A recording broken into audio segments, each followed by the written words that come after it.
şiirden başlayayım mı, nudan başlayayım? Esselamu aleyküm. Bana Aybek aka, Sanovar, Xudayım şu Esadbek, bana kelin kızımız tebriklimiz. Baxtlı bolunlar. Xudayım uzaq yaş bersin, baxtlı bolayıp durup, evirli çevirli bolup yürmek nasip kılsın.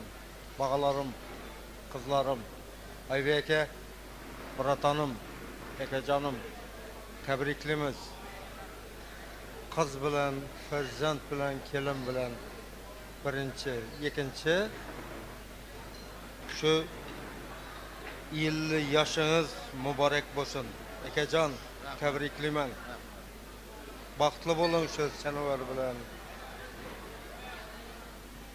Şu kellerden hizmetleri buyurup, hemişe sağ salamet ailemizin eldinde sağ oluşunuzu kalayım.